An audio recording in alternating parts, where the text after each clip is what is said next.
Hello friends, मैं वीरू चौहान। संयम UPSC में आपका स्वागत है। इंडिया ने फिर से एक बार इतिहास रच दिया है। हम लोग लेजर से अब पूरी बात को जानिए कि लेजर गाइडिंग से हम कैसे मिसाइल को, किसी भी ड्रोन को हम नष्ट कर सकते हैं। देखते हैं क्या टेक्निक बनाई है जिसमें इंडिया 4 देशों में शुमार हो गया कि जो ऐसा देश कुछ ही लोग कर पाए हैं, ऐसे रशिया, चीन और अमेरिका। इंडिया उसमें बाद इसराइल अभी इस पर काम कर रहा है। इसराइल की टेक्नोलॉजी इतनी ज्यादा होते हुए भी अभी इस पर काम चल रहा है इसराइल में, पर हम लोगों ने इसको कर दिया। देखो क्या भारत ने फिर रचा इतिहास, कैसे दुश्मनों को नष्ट करेगा हमारा लेजर हथियार। तो हमारा लेजर हथियार में हमने काम किया है। देखते हैं इसकी क्या रिपोर्ट है, क्या इसके बारे में बातचीत है। इसमें बोला गया सीमा के पार ही दुश्मनों को नष्ट करेगा हमारा लेजर हथियार। इसमें क्या क्या बोला देखते हैं। ये किया किसने? डीआरडीओ ने किया मिलकर, ठीक है। रक्षा मामलों में आत्मनिर्भर होते भारत ने एक और कहानी बढ़ी है। अब हम हवाई हमलों को लेजर हथियार से विफल करने में सक्षम हो गए हैं। लेजर किससे? लेजर से, ठीक। अब अगर कोई दुश्मन ड्रोन, हेलीकॉप्टर या मिसाइल से हमें निशाना बनाने की कोशिश करेगा तो हमारी सीमा में घुसने से 5 किलोमीटर, अब इसकी रेंज कितनी किलोमीटर? 5 किलोमीटर। और कितना? 30 किलोवाट का है ऊर्जा वाली लेजर किरणों से नष्ट नाबूद कर दिया जाएगा। ये उपलब्धि हासिल करके भारत अमेरिका, चीन और रूस जैसे देशों के क्लब में शामिल हो गया है, ठीक। रक्षा अनुसंधान एवं विकास संगठन डीआरडीओ से कहते हैं कि अधिकारियों ने बताया कि मिसाइलों, ड्रोन और छोटे प्रोजेक्टाइल्स को निष्क्रिय करने की तकनीक में महारत हासिल करके कुरनूल स्थित नेशनल ओपन एयर रेंज में रविवार को MK2A laser direct energy weapon DU का सफल परीक्षण किया। मतलब इसका नाम क्या है?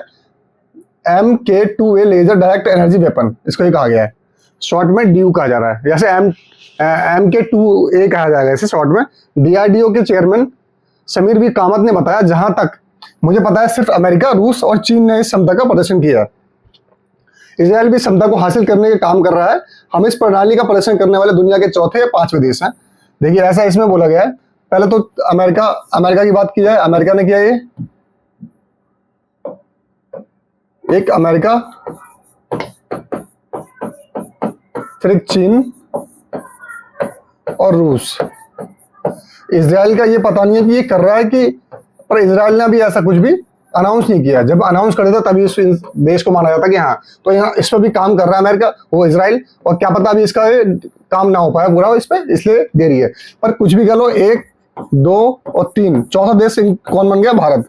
ये बहुत बड़ा अपने आप में एक लक्ष्य है जो हमने हासिल किया है, जो हमारी डीआरडीओ को जो एजेंसी है उसने कराया है, देश में जो भी डिफेंस मिनिस्ट्री है उसने कराया है। तो बहुत बड़ा काम है। आपने कहा हम सिर्फ यात्रा की शुरुआत करते हैं। हमारी प्रयोगशाला ने अन्य डीआरडीओ प्रयोगशालाओं, उद्योग और शिक्षा जगत के साथ जो तालमेल स्थापित किए है, इससे मुझे विश्वास है कि हम शीघ्र ही अपने लक्ष्य तक पहुंच जाएंगे। Centre for high energy system and sciences, इसमें क्या, ये प्रयोगशाला है इनकी, इसमें भी काम करना चालू हुआ है इसमें। तो इसकी कुछ विशेषता जानते हैं। हवाई हमले को लेजर हथियार से विफल करने में सक्षम होगा भारत। जैसे कि अब मैं बताता हूँ पूरी प्रोसीजर क्या है इसकी। जैसे कोई चीज, मिसाइल कहीं से आई दूसरे देश, हमारे देश की सीमा है, जैसे ये इंडिया की सीमा है, ये भारत है। यहाँ पे, यहाँ मान लो कोई पाकिस्तान, ठीक है, चीन मान लो। कोई भी देश हम पे अगर ड्रोन निगरानी के लिए भेजेगा या रखेगा तो हम 5 किलोमीटर के अंदर रेंज में इसको हम इससे लेजर से, हमें कोई मिसाइल नहीं छोड़नी पड़ेगी, कोई हमें वेपन नहीं छोड़ना पड़ेगा। एक लेजर मिसाइल, लेजर्स होते हैं, उनसे क्या होगा, सीधा अटैक होगा और ये क्या हो जाएगा, खत्म हो जाएगा। अभी लेजर गाइडेड होगा पूरे तरीके से, कहीं भी इसको स्थापित कर सकते हैं। तो इससे क्या होगी, पूरी खतरा, ये जितने भी इनके ड्रोन आएंगे या मिसाइल आई गई, ड्रोन होगी, मिसाइल होगी, ठीक, कुछ भी जो होगा वो 5 किलोमीटर की रेंज से पहले ही खत्म कर जाएगा, सीमा के पार ही खत्म कर दिया जाएगा। तो निगरानी का रेकी करने का मौका भी नहीं मिलेगा। तो ये बहुत बड़ी उपलब्धि है। आगे देखते हैं। डीआरडीओ ने विकसित किया MK2A laser direct energy weapon, इसका नाम बताया। ये वेपन ऐसा दिखता है। ये वेपन पूरा लेजर गाइडेड मिसाइल जो यहाँ पे होगी, पूरी ऐसी वैन सी बनी रहेगी। 5 किलोमीटर की रेंज में ड्रोन, हेलीकॉप्टर और मिसाइलों को मार गिराने में भी सक्षम। हेलीकॉप्टर भी मार सकते हैं। तो इन देशों में भारत शुमार फिलहाल किसके पास है? अमेरिका, रूस, चीन के पास क्षमता है। माइक्रोवेव्स और इलेक्ट्रोमैग्नेटिक पल्स जैसी अन्य प्रणालियों में भी चल रहा है। इलेक्ट्रोमैग्नेटिक पल्स क्या होता है?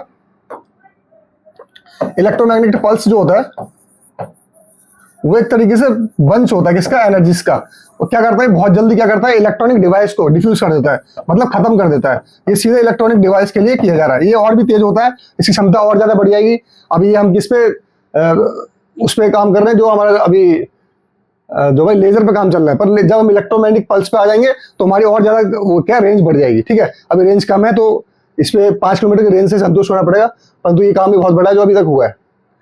डीआरडीओ ऐसी कई तकनीकों पर काम कर रहा है जो काम स्टॉर्च वॉच को देखिए स्टार वॉर्स क्या है, स्टार वॉर्स एक तरीके से एक ग्रुप है डिफेंस का, जहाँ पे अपने देश की न्यूक्लियर वेपन से रक्षा के लिए इन सब चीजों को बनाया गया है, ठीक है। तो ऐसे हम इन दो ऐसे बना के, अभी क्या होगा, ये हमने बनाया, उसके बाद दूसरे देश भी हमसे मांगेंगे, और इनसे मांगेंगे तो डिफेंस एक तरीके से क्या हो जाएगा, बिजनेस का हो जाएगा डिफेंस काम में। तो ये भी हमें क्या क्या पैसे ला के देगा कहीं से, जैसे अमेरिका करता है, सारे इक्विपमेंट अमेरिका से बनते हैं, सारे उसका उद्योग ही सबसे बड़ा डिफेंस के बनाना, इक्विपमेंट्स बनाना, कुछ भी जो हवाई जहाज हो गए, मिसाइल्स हो गई, सारा बनाना। ऐसे इंडिया जब क्या एक्सपोर्ट करेगा इसको, डिफेंस की जितनी भी चीजें, तो दूसरे देश मांगेंगे तो उससे हमें इससे लाभ होगा। कड़ी में अगला है 300 किलोवाट का सूर्य लेजर मार्ग, क्षमता होगी 20 किलोमीटर। देखो भारत की लेजर हथियार की यह यात्रा 30 किलोमीटर तक ही सीमित नहीं है। सूर्य नामक और अधिक शक्तिशाली 300 किलोवाट की प्रणाली पर काम चल रहा है। इसकी मारक क्षमता 20 किलोमीटर तक होने की उम्मीद है। ये कितना किलोवाट का था? 30 किलोमीटर था, किलोवाट का था। ये 30 किलोवाट का है और इसकी रेंज कितनी है? 5 किलोमीटर। अब कितना 300 किलोवाट पर काम चल रहा है, उसका नाम क्या है? सूर्य, ठीक है। और इसकी रेंज कितनी होगी? 20 किलोमीटर। जो उसको नाम दिया जाएगा वो सूर्य है, और यहाँ पे MK2A बोला गया है इसको, ठीक। आगे देखते हैं नए हथियार की खासियत क्या? प्रकाश की गति से निशाना बनाने, सटीकता और कुछ ही सेकंड में लक्ष्य को बेहद घातक अंजाम तक पहुंचा देने की क्षमता इसे बनाती है सबसे शक्तिशाली काउंटर ड्रोन मिसाइल, मतलब सबसे शक्तिशाली काउंटर ड्रोन मिसाइल सिस्टम एक तरीके से।